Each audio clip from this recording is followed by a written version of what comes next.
उसमें भी बहुत बड़ा धांधली हुई है, घोटाला हुआ। एक कमरा में बैठे सभी लोग पास कर गए। नमस्कार दोस्तों, इस वक्त हमारे साथ रामप्रीत पासवान जो कि पूर्व मंत्री हैं और अभी वर्तमान में विधायक हैं राजनगर से, मधुबनी से। विस्तृत बात करेंगे, कुछ पॉलिटिकल भी बात करना है और सबसे बड़ी बात है कि इस वक्त जो है शीतकालीन सत्र में विधानसभा चला, उसके बाद कई सारे फैसले लिए गए। सबसे पहले स्वागत है सर हमारे चैनल में। चलिए, आपको भी बहुत बहुत धन्यवाद। महागठबंधन की सरकार है, अभी हम लोग उसमें थे। पहले हम लोगों ने जिस काम को किया उसी काम को दोबारा मुख्यमंत्री जी करके वाहवाही लेते हैं। दरोगा की बहाली हो, एएनएम की बहाली हो, अभी शिक्षक की बहाली में पूरा है तौबा हुआ है।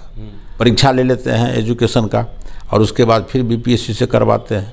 उसमें भी बहुत बड़ा धांधली हुई है, घोटाला हुआ। एक कमरा में बैठे सभी लोग पास कर गए। आखिर धांधली नहीं है तो क्या है? मतलब छात्र भी कह रहे हैं कि सीधा इसमें सीट का घोटाला हुआ है पूरा। एक तरफ दूसरे राज्य में देखिए, अपने राज्य की सीमा के अंदर में, हमारे राज्य में दूसरे राज्य से लोग आते हैं। 16,000 दूसरे राज्य के बच्चों को हुआ है। अभी जिसकी नियुक्ति हुई है, जो पास भी किया है, उसका भी बीपीएससी रिजल्ट नहीं दिया है। मेरे ही संज्ञान में है, एक बच्ची पास की, उसको 51% नंबर है, कट ऑफ है उसका 50, फिर भी उसका रिजल्ट नहीं हुआ। कल मधुबनी में बीपीएससी से पास करके चिट्ठी देना था, उसमें शिक्षक अभ्यर्थी जो सब तरह से मान्य है, उस आदमी को भी चिट्ठी नहीं दिया। तो इस तरह की धांधली पैमाने पर हो रही है। पूरे राज्य में भ्रष्टाचार का आलम है। चोरी, डकैती, अपहरण, बलात्कार, हत्या आम बात है। यानी कि सर कहीं ना कहीं तेजस्वी जी जो नौकरी के नाम पर नियुक्ति पत्र बांटे, वो कह रहे हैं कि ऐसी नौकरी में क्रांति जो है पहली बार आया। उससे पहले भी नौकरी मिलती थी। इनके नौकरी में क्रांति नहीं है, इनकी नौकरी में पैसों का बोलबाला है। इनकी नौकरी में लोग लाखों लाख रुपया रिश्वत देते हैं। कोई भी परीक्षा नहीं होता है जिसमें प्रश्न पर आउट नहीं होता है। आपने देखा होगा, हाल ही में सिपाही की परीक्षा हुई, प्रश्न पत्र आउट हो गया और उसमें भी घोटाला हुआ। इनका कोई भी परीक्षा नहीं होता है महागठबंधन, जब पहले सरकार में थे तब भी और आज भी परीक्षा हो तो उसमें घोटाला होना है। तो क्रांति क्या है? ये कोई क्रांति नहीं। सर आप भी शिक्षक रह चुके हैं, आप जानते होंगे कि नियोजित शिक्षकों को 28,000 इसमें मतलब इसमें लाया गया, तो वहाँ तो सीट वैकेंट है। और जो आदमी ऑलरेडी पहले से शिक्षक था उसी आदमी को बहाल करके वाहवाही ले रहे हैं, क्या मतलब है? ये 18,000 शिक्षक जो ऑलरेडी शिक्षक थे उसी को फिर बहाल किया है बीपीएससी से, दूसरे जगह पोस्टिंग किया। सर 28,000। तो ये स्थिति है। तो आप कहते हैं जो हमने बहाल किया, हमने बहाल कौन किया? तो पहले से ऑलरेडी बहाल है। तो ये राज्य में जनताओं के साथ वो मजाक, पूर्ण रूप से जनता के साथ मजाक है और पूरे युवाओं को दिग्भ्रमित करता है। और छात्र ने यहाँ तक कहा कि आप यदि 28,000 छात्रों को लिए हैं, नियोजित को, शिक्षक को लिए हैं, तो वहाँ पे फ्रेश वैकेंसी एक बार फिर निकालिए। उसी डीएलएड किया हुआ 1 to 5 के बच्चों को जो पहली वैकेंसी आपने लिया है, सेकंड मेरिट लिस्ट भी नहीं निकाल रहे हैं। और यदि 28,000 का फ्रेश वैकेंसी निकाल लेंगे तो इनका जो भी विवाद चल रहा है या इन पर जो आरोप लग रहा है वो क्लियर हो जाएगा। वो नहीं ना करेगा, ये वो नहीं करेगा। वो जिसी को नौकरी है उसी को करेगा। वो फ्रेश, अब जहाँ सीट खाली होता है तो रिटायर आदमी को बहाल करते हैं। क्या इस देश में पढ़े लिखे की कमी है क्या? युवाओं की कमी है क्या? लेकिन वो रिटायर आदमी को बहाल करता है। अनुसूचित या जनजाति का जो विद्यालय है, कल्याण स्कूल, अम्बेडकर कल्याण आवासीय विद्यालय, वहाँ देखिए रिटायर्ड शिक्षक को बहाल करते हैं, जबकि ऑलरेडी पढ़ा लिखा बहुत सारे युवा है, लेकिन उसको बहाल नहीं करते हैं। सर विडंबना इस बात को लेकर है कि नीरज कुमार एमएलसी हैं, वो उनसे जब पूछा गया सवाल, हमने पूछा कि सर क्या नियोजित शिक्षकों का मतलब कि हटा करके क्या राजकर्मी का दर्जा उनको मिल जाए?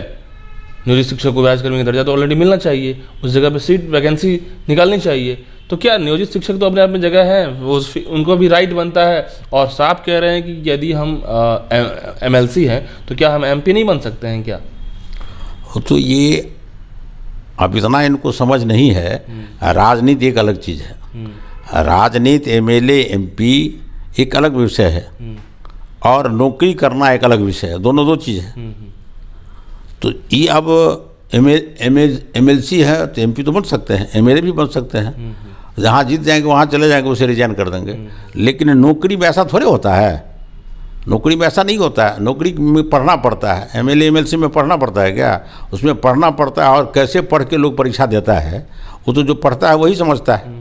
आप आईएएस में जितनी परीक्षा नहीं हो तो उससे ज़्यादा परीक्षा अपने शिक्षक में लिया है। शिक्षक को पूरे मान मर्यादा को ख़त्म कर दिया है सरकार ने, दौड़ा दौड़ा करके 1000 काम शिक्षक से लेता है। शिक्षक सम्मान की चीज़ है, जिसको ये लोग पूरा तंत्र खराब कर दिया है शिक्षा विभाग का।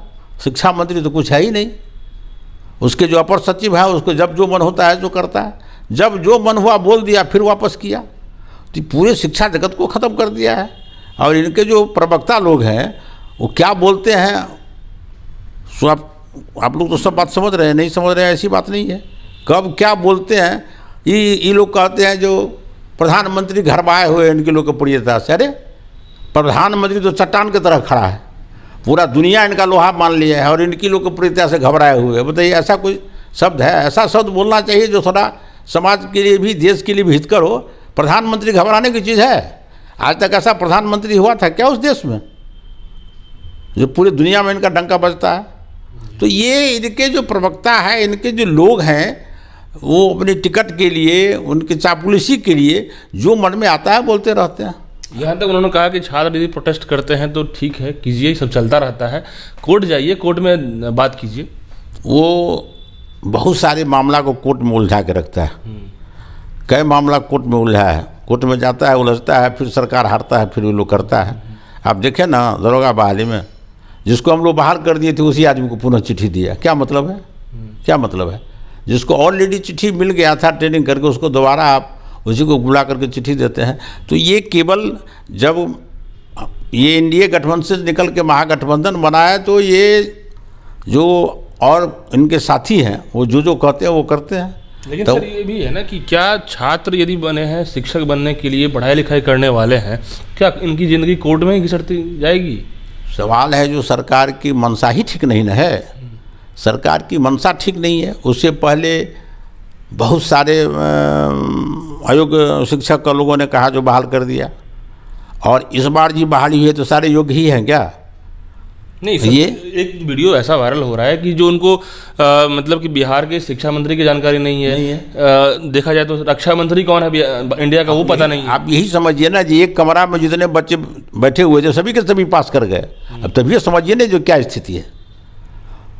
ये यहाँ के बच्चे कोटा में जाके पढ़ते हैं, यहाँ के लोग कोटा में जाके अपने बच्चे को पढ़ाते हैं और यही के शिक्षक हैं।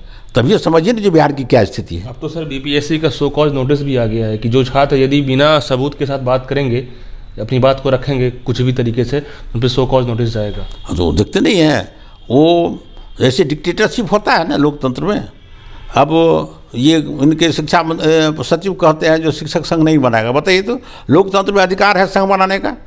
वो कहते हैं जो संघ नहीं बनेंगे और संघ जो बनेगा उसको बर्खास्त करेंगे, और एक शिक्षिका को उन्होंने बर्खास्त भी किया है। तो पूरा डिक्टेटरशिप करना चाह रहे हैं। वो तो शिक्षक को सम्मान का चीज़ नहीं है। तो ये हर नौकरी में डिक्टेटरशिप लाना चाहते हैं। ऐसा थोड़े होता है क्या? उस राज्य में एक तरफ अनर्गल पैसा बढ़ रहा है और एक तरफ पैसा देने में शिक्षकों को 4-4 महीना वेतन नहीं मिलता है। क्या कर पाए वो? संस्कृत भाषा को ख़त्म कर दिए, संस्कृत विद्यालय को ख़त्म कर दिए। जहाँ ये संस्कृत हम लोगों की भाषा की जननी है उसको ख़त्म कर दिए। मैथिली को उन्होंने ख़त्म कर दिया। आखिर ये लोग करना क्या चाहते हैं? ये हाई स्कूल को देखिए, कॉलेज को देखिए, जहाँ बच्चे आ रहे थे उसको भी लोगों ने बंद कर दिया। तो ये सारा सरकार के ऊपर है। ये सरकार का नियत ही ठीक नहीं है। यहाँ के बच्चे को ये लोग पढ़ाना नहीं चाह रहा है। एक सर महत्वपूर्ण सवाल ये है कि तमाम लाखों छात्रों का ये मानना है, बिहार के जो लगातार बात कर रहे हैं कि बिहार के बच्चे, टैलेंटेड बच्चे को संभाल नहीं पा रहे हैं, नौकरी दे नहीं पा रहे हैं, यूपी वालों को घुसा रहे हैं नौकरी में। आखिर चाल क्या है? वही तो कहे, हमारे विधानसभा में यहाँ बच्चे नहीं थे क्या, लेकिन उसको बहाल नहीं करके विधानसभा में आ गया, उत्तर प्रदेश से सारे लोगों को भर दिया गया। क्या मतलब है? उसी तरह से ये शिक्षक में दूसरे राज्य से लोगों को भर दिया। यहाँ तो इतना टैलेंट है जो यहाँ के बच्चे दूसरे राज्य में जाते हैं और इस राज्य में वो बहाल नहीं करते हैं। इसीलिए जो पैसा नहीं दे पाते, उसके पास पैसे नहीं है। यहाँ तो भ्रष्टाचार है, हर बात में पैसा चाहिए, हर बात में दलाल घूमता है। जो पुलिस की, अभी पुलिस की बहाली होने वाला है, दलाल घूम रहा है, तो 10 लाख रुपया दो मैं तुमको बहाल कर दूँगा। हमारे विधानसभा में बहाली होती है, वो पैसा पर बहाली होती है। तो सर के पाठक और अभी अतुल प्रसाद जो हैं अभी शिक्षा विभाग में, दोनों बीपीएससी और शिक्षा विभाग, ये दोनों ही कर रहे हैं जो भी बहाली में।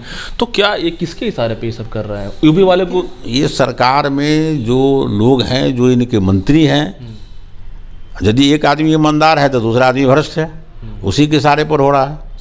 तो ये सारे लोग एक दूसरे पर दोषारोपण करते हैं, और जितना ठेकेदार है वो घूमता है पूरे पटना में और पैसे की उगाही करता है। शिक्षा मंत्री चंद्रशेखर जी गायब हो गए हैं बीच में। हाँ, वो तो गायब, उनका चलता ही क्या है। एक शिक्षा मंत्री तो केवल नाम का है, पूरे शिक्षा जगत को ग्रैब कर लिया है अपर सचिव, और शिक्षा मंत्री तो कुछ नहीं है।